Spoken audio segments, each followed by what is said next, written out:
Today, we're exploring an agricultural innovation in the state of Qatar in Western Asia. Qatar is a wealthy, densely populated country located on the northeast coast of the Arabian Peninsula and leads the world in liquefied natural gas exports. But the country's desert climate is harsh and the agriculture there is challenging. That's where shipping containers, artificial light, and vertical farming techniques come into play.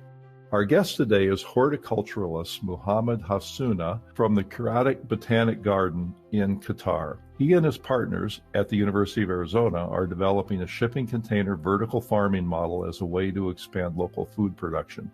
Welcome to the Leading Voices in Food podcast. I'm Kelly Baronell, Director of the World Food Policy Center at Duke University. Mohamed, thanks so much for being with us. I'm really grateful you could join us today. Thank you so much, Kelly, for this introduction, and it's an honor for me to be with you in such a podcast. And really, I'm excited to provide you with overview about the agriculture in Qatar. Good. Well, thank you. It's an honor for me to be with you. So first, let's set the stage for our listeners. Could you describe the agricultural challenges in Qatar, given the country's dry climate? Thank you for your introduction. Qatar, as other countries located in the Arabian Peninsula and also in the Arabian states, are facing very harsh weather conditions. Particularly in Qatar, the weather here is hot desert weather, characterized by sparse perceptions and high summer temperature, experienced with high humidity, high solar radiation, and poor soil, additionally to strong winds. And this limits the agriculture sector to the months of October to April. Every year, this is the agriculture season here from October to April only, where temperature is fine and can allow for producing vegetables. Also, the land, the arable land valid for agriculture is very limited. Last inventory here in the state estimated that there is only 60,000 hectares available for agriculture sector. Also, we have a challenge with water, a water scarcity. Agriculture sector here in Qatar consume 90% of the available water for the state. The big challenge in the agriculture sector consume about 36% of the available water in the aquifer. And as I told you, we have very minimum amount of rain comes every year. It's about 80 millimeters in average every year. So production or agriculture in Qatar is difficult. Well, the picture you paint is really striking, and I can imagine those challenges. So what role could your botanic garden play in addressing food security in the country, closing the food security gap for communities, but also attending to the environment? Yes, well, Qur-anic Botanic Garden is an active member in the community development sector in Qatar Foundation. It takes the issue of community awareness and education, from school students to housewives, to training even professionals to engage in the investment in the agriculture. We established in the Qur-anic Botanic Garden extracurriculum educational program for school students from early stage to especially secondary school students to learn them about the challenges of food security in Qatar and what are the technologies they can learn. Students are leading the future here in Qatar. Without students being aware about the challenges facing the food security and the agriculture production, we cannot guarantee the future outlooks food security. Also, the Qur-anic Botanic Garden has been partnered with Qatar Development Bank, and this is the official bank assigned to develop industry like also agriculture sector.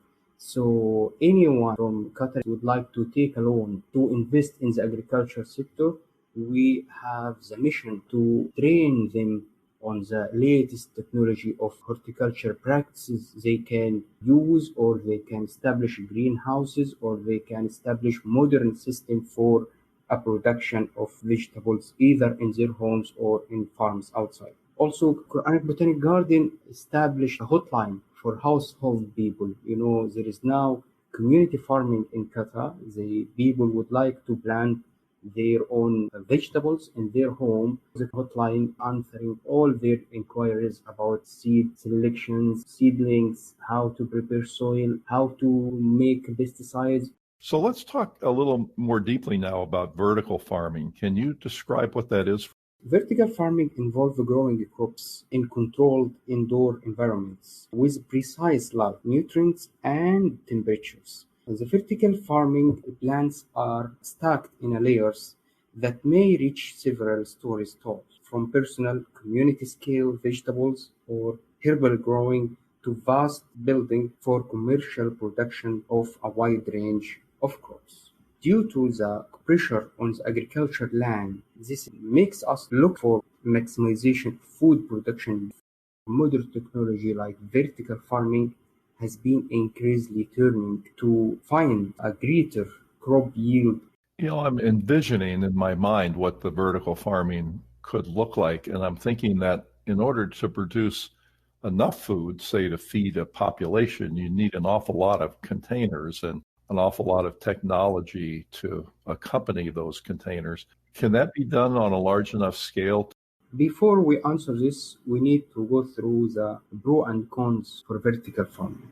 If we can speak first about advantages of vertical farming, we can say that vertical farming can ensure crop production year-round in desert harsh weather regions, same like Qatar or other countries in the Arabian Peninsula. And also the controlled growing condition in a vertical farm allow reduction of chemical pesticide use when needed to deal with any problems from insects. Also, because crops in vertical farming are growing under controlled environment, they are safe from extreme weather currents such as drought, high temperature, severe winds that also we are facing here.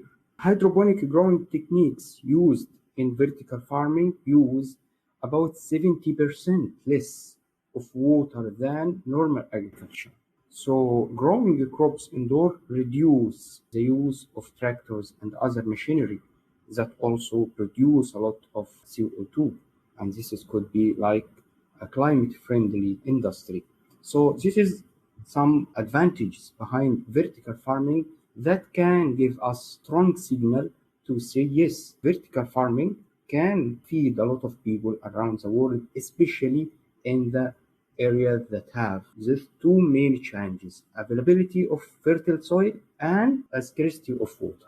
Oh, it's so interesting to hear you speak about this. So it sounds like you're optimistic that the technologies can continue to develop and that the vertical farming approach could really help contribute to national food security in your country. But so what do you think are the main opportunities there, and what do you think the main challenges are?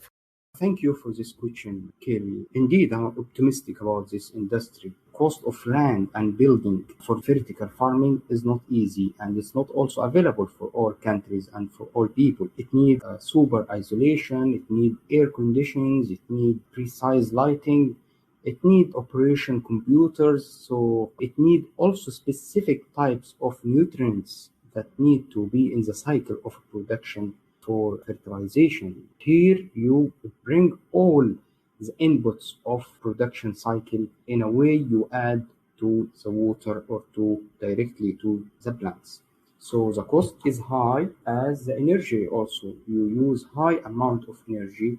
In the time we calling everyone to reduce the use of energy and avoid production of CO2.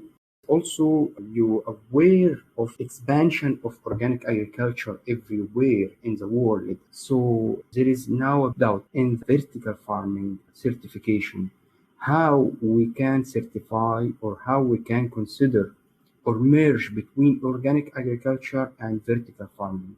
As I said, we use all chemical nutrients in vertical farming to provide the plant with sufficient amounts of all of other nutrients required for production. In this case, organic agriculture certification cannot be applied, and scientists in USDA, in IFOAM, and many other organizations to find a way how they can provide a product from vertical farming certified under the organic agriculture systems.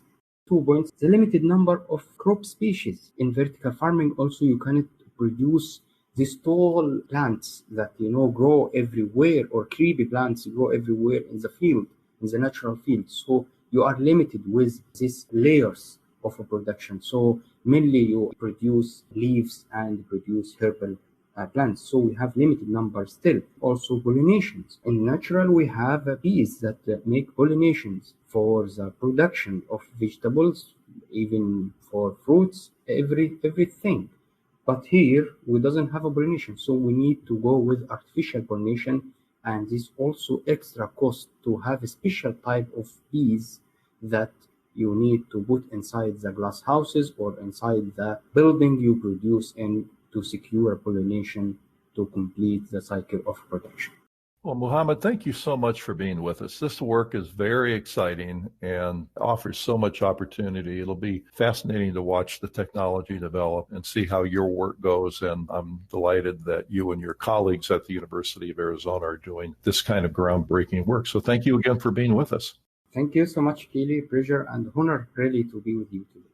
And thank you for listening. If you'd like to subscribe to the Leading Voices in Food podcast series, you can find it on Apple Podcasts, Google Podcasts, or your favorite podcast apps. Podcasts and transcripts are also available on the website of the Duke World Food Policy Center. This is Kelly Brownell.